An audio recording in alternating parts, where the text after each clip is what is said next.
Hola, mi gente. How are you all doing today?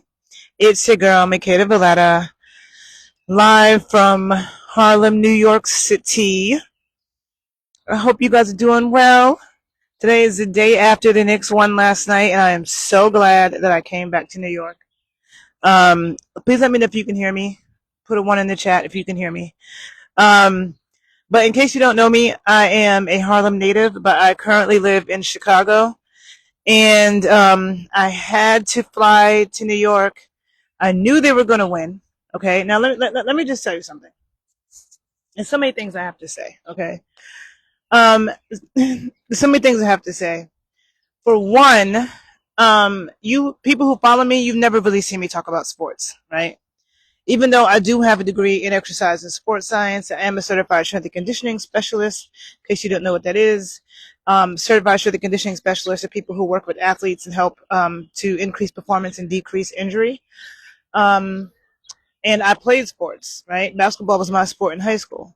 However, I was never a spectator of sports. I was never like a fan. I never like really watching it. I was like playing sports.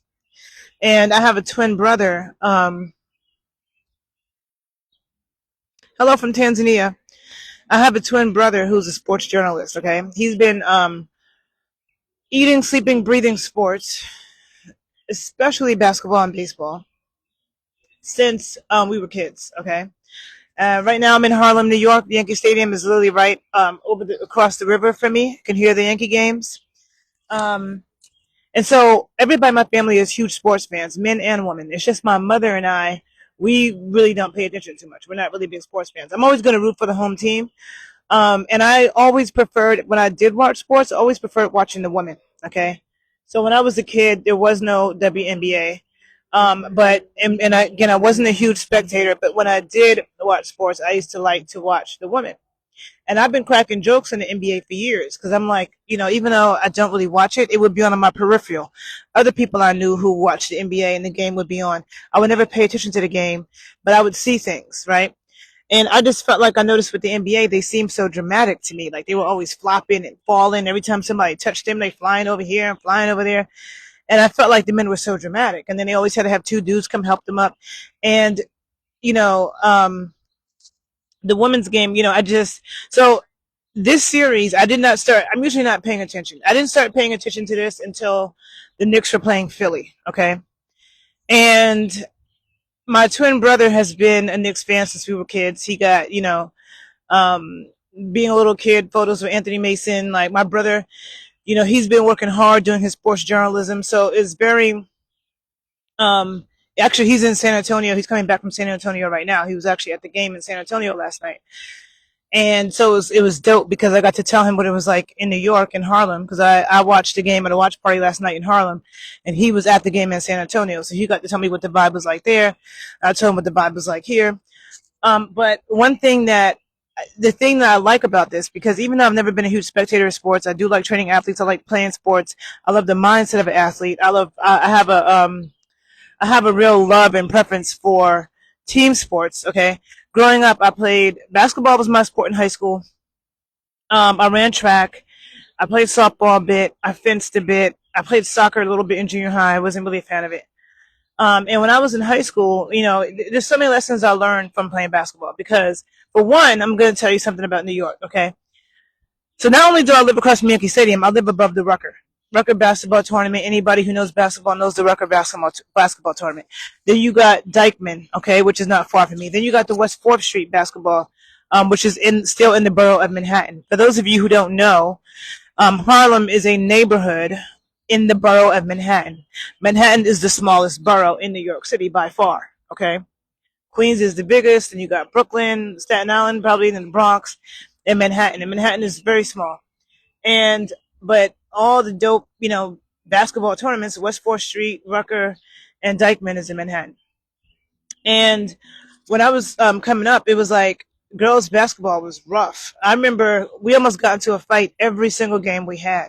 Every single game we had. And my team, I was the tallest person on my team and my best friend. We were the same height.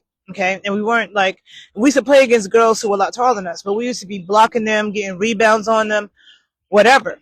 And I always felt like the girls who were really tall were a little bit overrated. Okay, because I'm not. I'm like 5'8", but even though when I'm around people who are 5'10", I feel like we're the same height. So maybe I'm somewhere between 5'8" and 5'10", but let's say I'm 5'8". But I have really long arms. Like my arms are longer than a 5'8" person. Same thing with my legs, and I can jump high. I can run fast. I can jump high. So I used to block and get rebounds over girls crazy who are like a lot taller than me. And I always felt like the girls who were really tall were just on the team because they were really tall. I felt like they were overrated. They didn't run fast enough to me. You know, they just be up there, kind of doofus to me. And that's how Wimby is. Okay, I didn't know who Wimby was until a couple of weeks ago when friends of mine started showing me who he was. And at first, I'm like, okay. When I started seeing videos of him, okay, I study the body. I study physical performance. I can see a lot of things. I'm also a dancer, so I can see a lot with physical performance. And when I saw him, I was like, it's impressive because he's pretty good to be so tall. That's I remember what I thought that, right? But I also thought people who are like abnormally tall like that, usually, to me on basketball teams, I've always thought they were a bit overrated. So the interesting thing is that, and also when I played basketball in high school, it got so violent that fans were banned from coming to our games. Okay, we couldn't have spectators. We almost got into a fight from the time we got off the train because we didn't take a school bus or a bus over there. We took the train. So from the time we got off the train to the time that we walked over there, the whole neighborhood would be taunting us. We play against these mean, unattractive. I don't like calling people ugly, but unattractive chicks. Okay, who would be trying to beat us up and cheat the whole game. And we knew that if we got into a fight, we would be disqualified. So we would have to suck it up. So watching Brunson deal with the way that Wimby, first of all, he's a sore loser. Okay, after the game yesterday, and that's one thing that I feel like you learn with little league sports. Well, I think all kids, even if you're not good at sports, I think all kids should play on a little league level because playing team sports teaches you there's no I in team. Okay, playing team sports in power sports. Okay, a lot of people talk about marathons. The marathon is not what I'm interested in. Okay, cross country is for losers. Sorry, no offense, but that's what I feel. Power sports and team sports teaches you to move quickly and make quick decisions. You have to constantly be calculating and making quick decisions. So the mind, it's all athletes. It's interesting the high level performance. I love watching documentaries about athletes. I love when the Olympics comes around and they're telling the story about these athletes because athletes have to overcome like all kinds of adversity, things going on in their life, all types of stuff. But the thing about the Knicks, the fact that so many of them were doubted. Okay, when I started to learn about the fact that the last time they were in the finals was '99, my twin brother told me that the last when the Knicks lost against the Spurs in '99, that was the day that we graduated from high school. Okay, so for my brother to be like in love with the Knicks, our whole life, and to graduate from high school, and that's a day that, oh, I graduate from high school, I'm going to college, and then your team loses the championships, right? So that broke his heart. Okay, um, and so for it to be the Spurs again, for the fact that Jalen Brunson's father was on the team when they lost to the Spurs in '99, the fact that Jalen Brunson's father is now an assistant coach, the fact that Jalen Brunson's wife is a physical therapist, okay, that's really amazing to me. When he was getting injured in the first game, I don't know what was wrong with him. His knee was jacked up, and then his something else was wrong with him. He had it was like blood on his knee, and I'm like, but his wife is a physical therapist. I'm sure she has a booming physical therapy business in New York, okay, and she's Jewish, and that's very New York, okay, that's very New York. Black and Jewish couples. Half of my friends growing up were half Jewish. I had one friend that was Jamaican and Jewish, another friend that was like some other type of African and Jewish. Like there's a lot of black and Jewish and this and Jewish in New York. So that's a very New York thing. Alvarado, being from Brooklyn, going to Christ the King. If you don't know New York, Christ the King is like one of the best basketball schools in New York.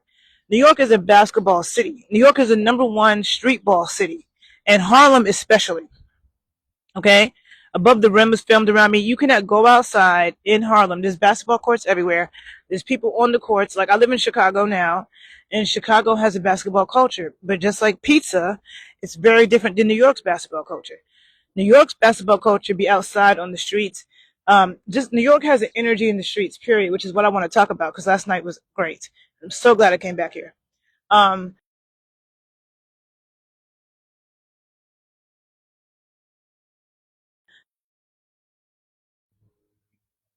Okay. Can you guys hear me? Somebody called me, and sometimes people call me, it messes up the sound. I hope that didn't happen. Could you put one in the chat if you can hear me? Please put one in the chat if you can hear me. Can you guys hear me? Can somebody put a one in the chat if you can still hear me? Because I don't know if my sound went out. Can you guys hear me? Nobody's saying anything. Hello? Okay, maybe you guys can't hear me and I have to end this. Okay.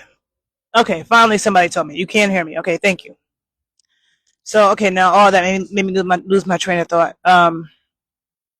Yeah, oh yeah, New York, there's people playing basketball outside, which is one reason why, as a growing up, like it was hard for me to practice and stuff like that. Because if you were a girl to play basketball in New York, you were going to play with dudes. Because if you want to go to the basketball court and practice and shoot around, you're going to have a bunch of dudes. Oh, are you nice, shorty? Are you nice? They're gonna want to watch you. There's gonna be dudes in the court, so you're gonna end up playing street ball with them. I don't like playing street ball with dudes. I like playing organized basketball with women. Okay, but watching this series, right? It made me have a newfound respect for the men's game because, like I told you, I really prefer the women's game, and I was making fun of the men's game and feeling like the men are so dramatic and the men always falling on the floor and always flying over here and but watching this, like these games were good. So when people kept saying people doubted Brunson, they said he was too short. Everybody was mad when Brunson came on New York's team.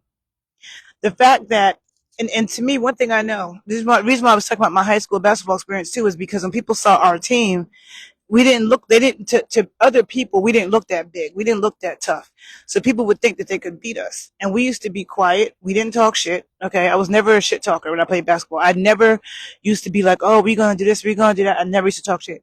We used to just focus, go in there. We used to blow people out by 20, 30 points all the time when I was in high school. Okay, and if we would have played certain girls one on one, maybe they would have beat us. But as a team, because it's not about that one on one, as a team, the energy and coherence that you have.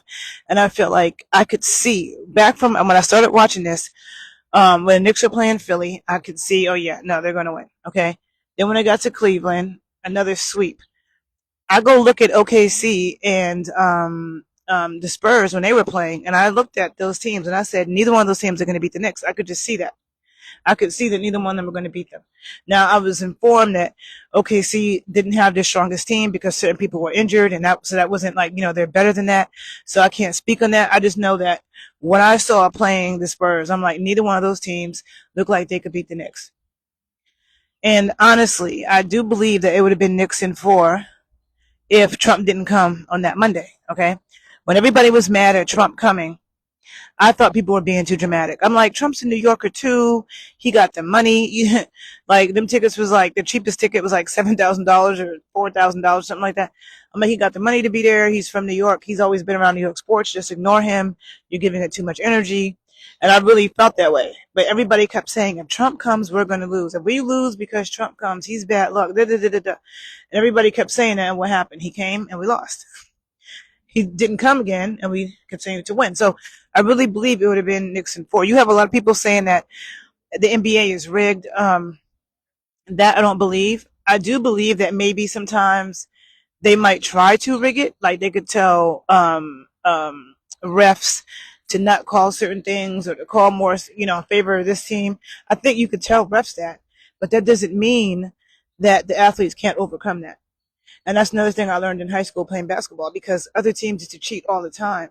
Other teams used to cheat like crazy, and we still beat them by 20 points. And we still didn't get in a fight with them, even though they be doing things that, beating us up, trying to make us. We didn't do it. We didn't take the bait. We had to stay focused in the game. And that's what we saw Brunson do. When people kept saying, oh, Wemby did that and he should have done this, and Draymond Green and all the other people are like, none of his teammates stood up for him. None of his teammates did anything. And again, one of my friends told me that Draymond Green defended his teammate like that before and got kicked out of several games. And so if a penalty for, getting revenge on a player, is going to get you kicked out of games, that's not a smart decision. because now your team can lose because you're not on the team and you're not there playing. So you're making millions of dollars to do what? To do a job. So you gotta stay focused. Life is not fair. Sometimes people be doing things that's not fair. That's the thing that we learned. I learned in girls' high school basketball in New York City, where again, we didn't take no school buses to our games. We took the New York City subway to Brooklyn, to the Bronx, to this game, that game. Had whole neighborhoods taunting us and talking shit. Da, da, da, da, da, da. Okay. Um, and so I love the fact that these are all people that everybody slept on. Wimby to me is very unimpressive. Okay. And people are like, oh, he's in his 20s. He'll get better. I don't know about that. I mean, and I don't mean to be mean when I say this. I hope I'm wrong about this.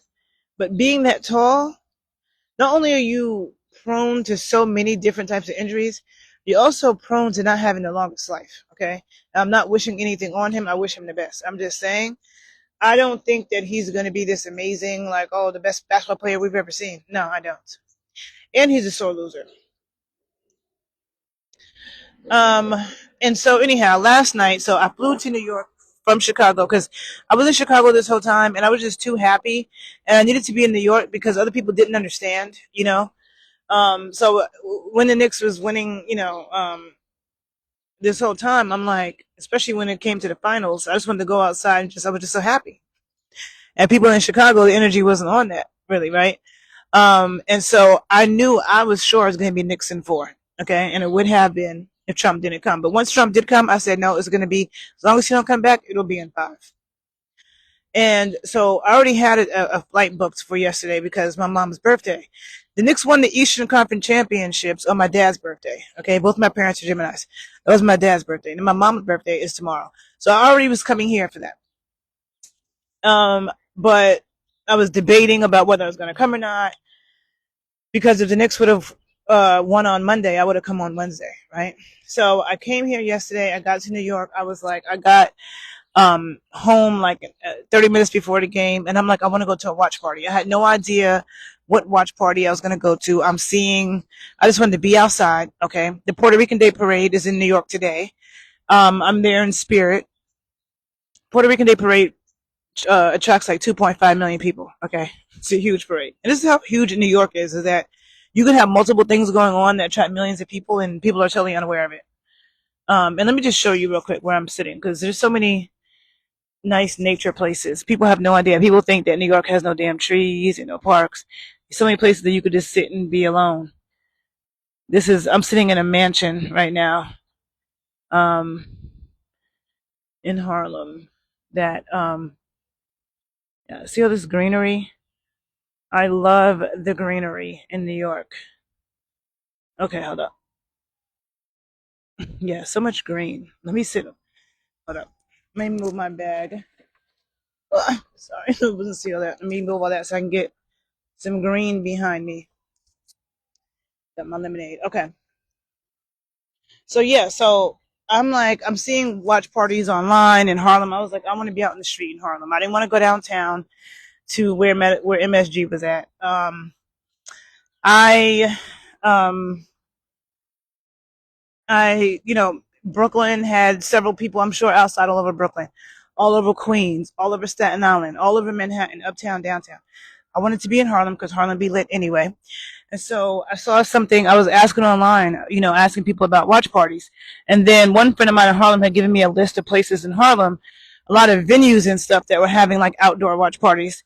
And I saw something on Instagram. It was a Harlem watch party, but I didn't know what street it was on. So I sent it to a friend of mine. I'm like, do you know where this is? And my friend told me where they thought it was in the Hamilton Heights section of Harlem. I walked over there because it's not far from me. I'm in the Sugar Hill section, which is right next to Hamilton Heights. And so I walked over there and I didn't see anything, right? So when I walked over there, I was watching the game on my phone. And, you got people playing, dope ass, dance hall music, um out their car, somebody else playing some dope ass hip hop out their car, just good music. Like the soundtrack in New York is so dope. So there was just dope music being played everywhere as I'm walking down the street. But when I got there, I didn't see the watch party. Um I didn't see it anywhere. So there's another friend of mine who told me about one that was on 111th and Lenox, which is So I was up. So for those of you who don't know Harlem or whatever, I was like, I walked from the 160s to the 140s, and didn't see it. And so I hopped on the bus. And this is the thing about New York, why it's so great, because walking down the street, I'm hot. I'm like, oh, let me buy some coconut water. Let me buy some mint lemonade in a glass bottle. Like, there's all these good things that you can buy to drink because I don't drink Gatorade. So I'm like thirsty. I'm buying stuff. I'm walking. It's nice outside. The vibe, people playing music.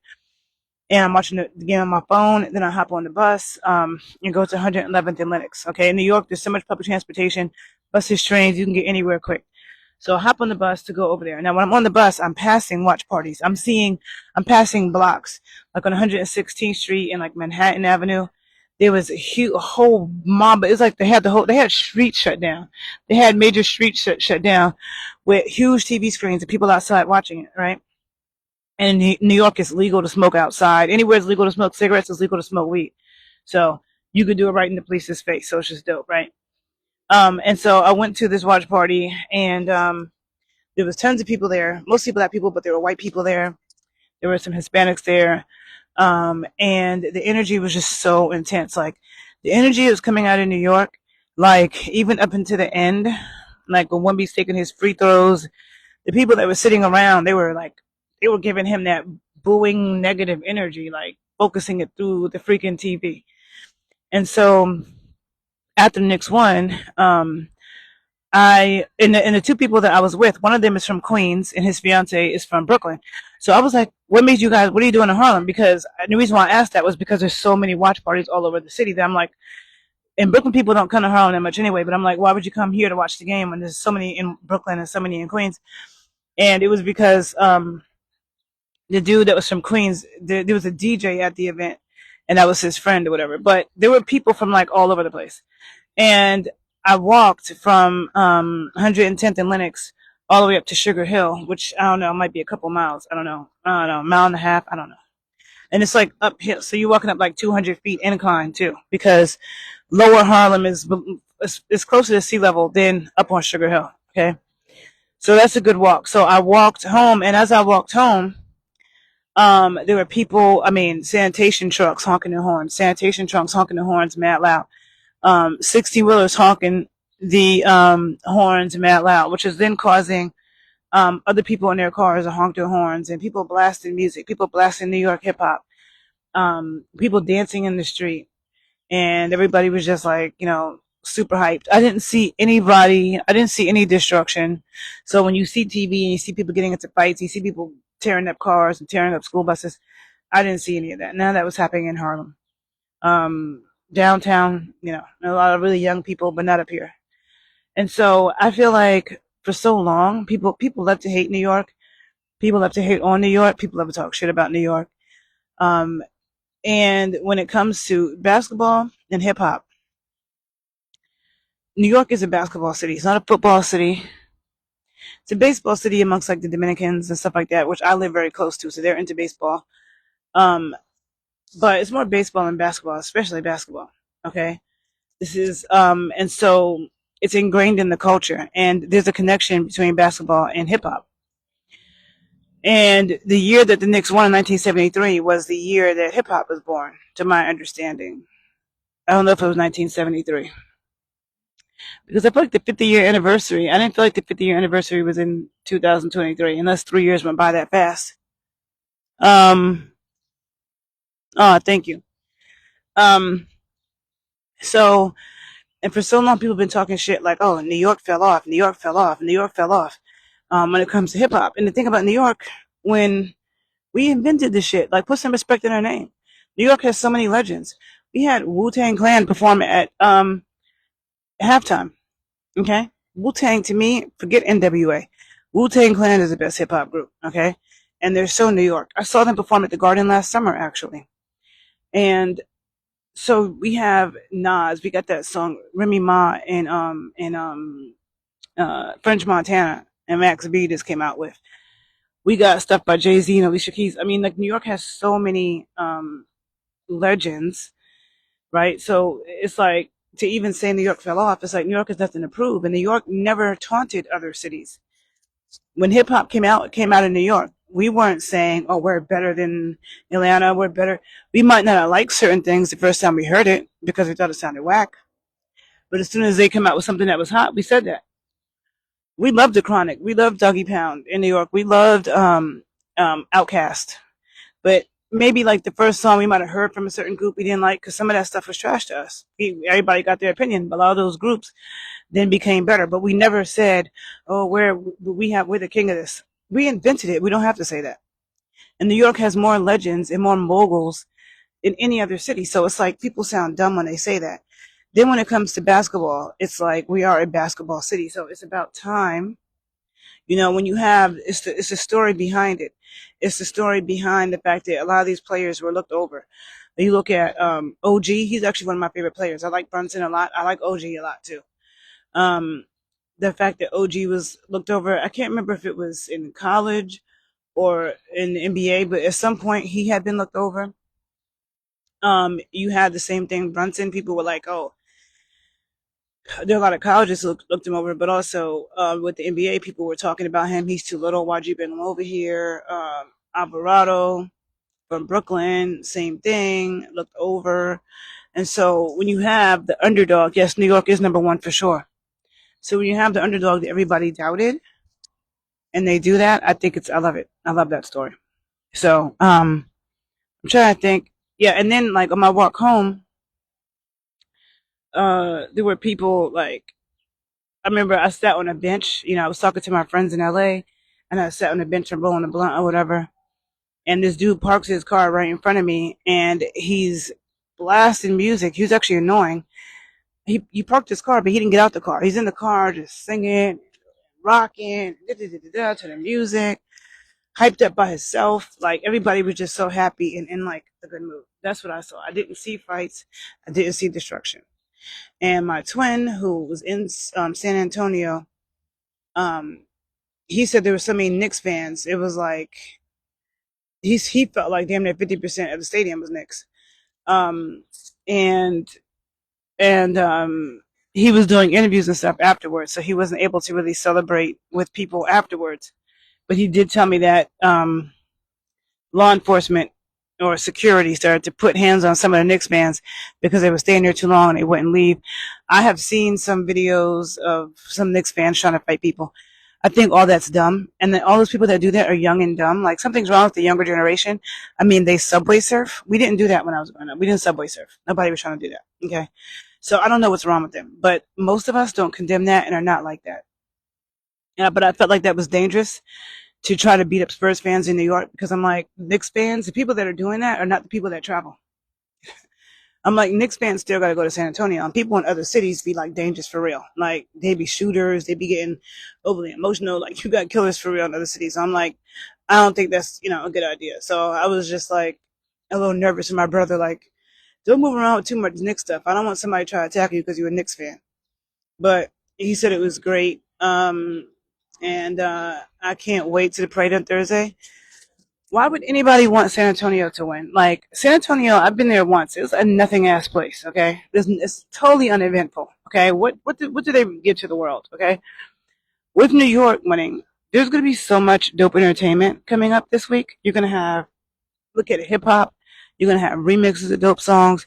You're going to have legendary rappers coming out making stuff.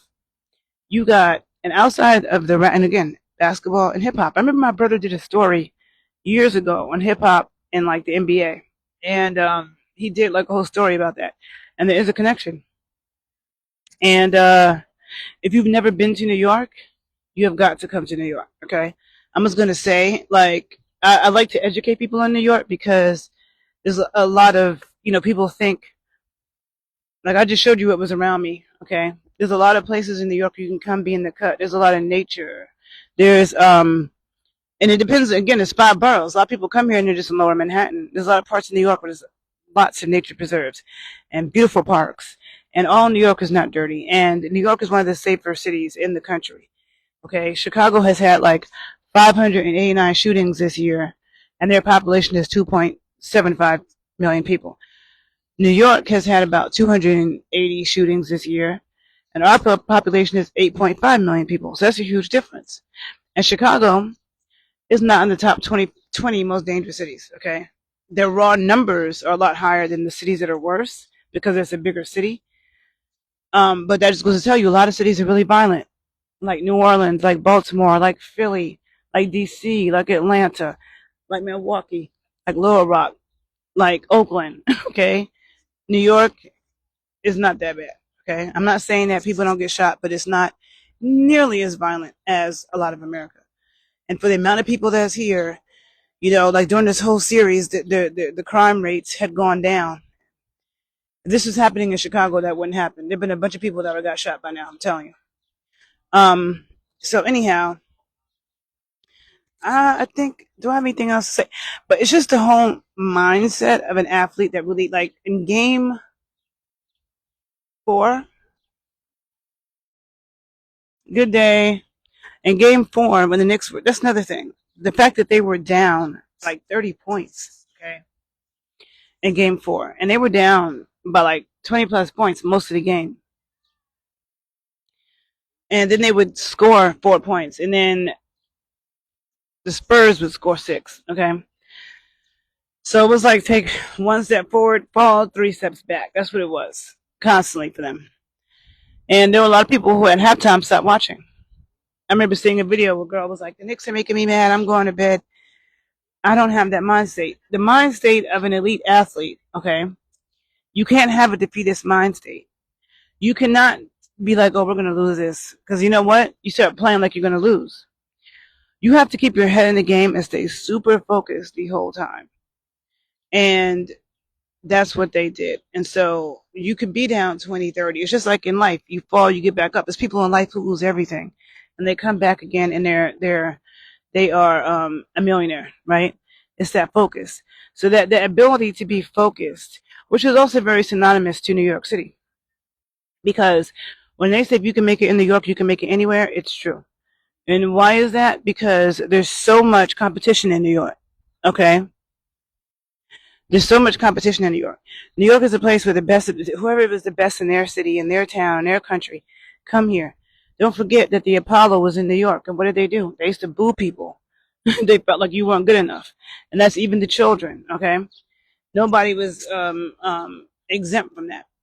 And in New York, you have to also maintain your focus amongst competition, amongst things that try to distract you. And I think that the team did a very good job, and I felt like their chemistry together was amazing. Oh, thank you for the compliments. I'm trying to think if there's anything else I want to say, because every time I get off, I'm like, oh, I meant to say this. All I know is that it was great in New York last night. The energy was more beautiful and more intense than New Year's Eve. And honestly, on New Year's Eve, nobody in New York was going to Times Square, okay? But New York be busy. And there's an energy here that is so stimulating, okay? And so if you've never been to New York, or if you've been, but you've only been once or twice and you didn't really know where you were at, or you were just in Lower Manhattan, if you ever get the opportunity to go again, you can definitely hit me up and I will tell you some places to go, because and definitely I would say come uptown. And when people come to Harlem, they usually just go to 125th Street. But Harlem has many different sections. So 125th Street is cool, but you want to come up to Sugar Hill, I would say go to Washington Heights. I would say go over to Riverside Park and the 140s, like Hamilton Heights. There's different neighborhoods and sections in Harlem. And it's just so dope because, okay, the Puerto Rican Day Parade's happening today. I think Alvarado came back to be on the float, okay, for his people. And that's also very New York. Carl Anthony Towns being half Dominican. The neighborhood I live in right now is very Dominican. So Dominicans, Puerto Ricans, Nigerians, Jew, all of that is New York, right? So people talk about like an all-American team. It's like an all-New York team in the sense of, not that they're all from New York, but in the sense of, whatchamacallit, just that, what it represents and the energy behind it. And I can't wait to Thursday. I'm so glad I came here for this. I know to anybody, any New Yorkers who are in a different city, I know you wish you were here for this, because it was just, New York energy is unmatched on a regular day, okay? But a time like this, and honestly, this is my prediction, and this is the thing with me. One of my friends told me I should be betting They told me that when the Knicks were playing Cleveland during that, they were like, you should be betting because even though I told you I wasn't a huge spectator of sports, whenever I do watch sports, my predictions are always right. A lot of that is just my gift of being able to see physical prowess and ability. And there's other things, my knowledge of training athletes, like I don't know, like I get it right a lot. And so I knew the Knicks were gonna. When I saw OKC playing the Spurs, I said neither one of them could beat the Knicks. The Knicks are a better team.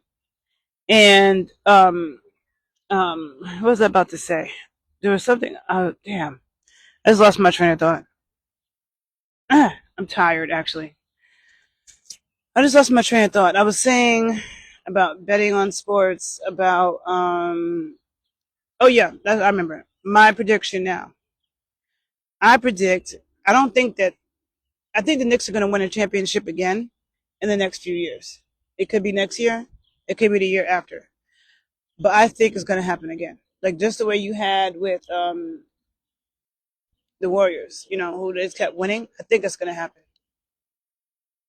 And I just love seeing people who were doubted. People who were doubted. I love seeing a son finish his father's mission. That's the best revenge.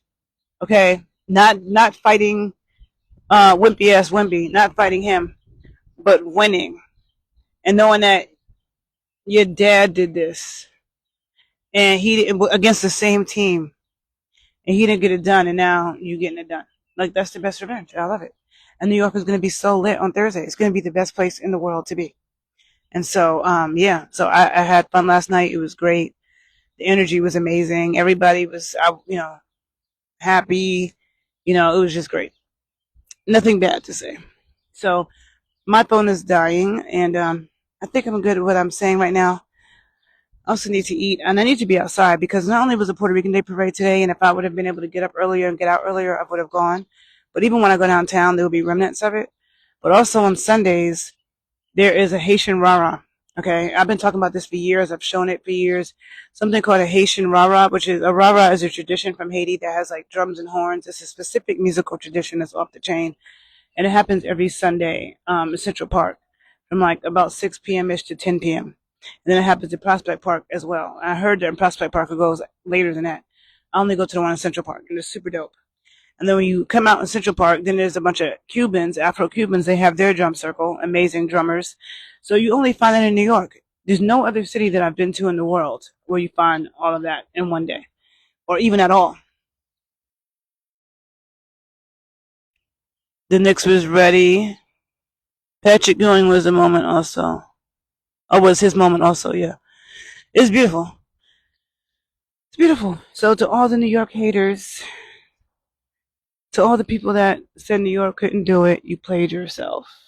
And that includes Dusty Cameron. I really can't stand him. I never liked Cameron. Yeah, he's from Harlem. I never liked him. He played himself. And that's why there's a difference between a regular person and the mindset of an elite athlete. The mindset of an elite athlete. Elite, one who wins.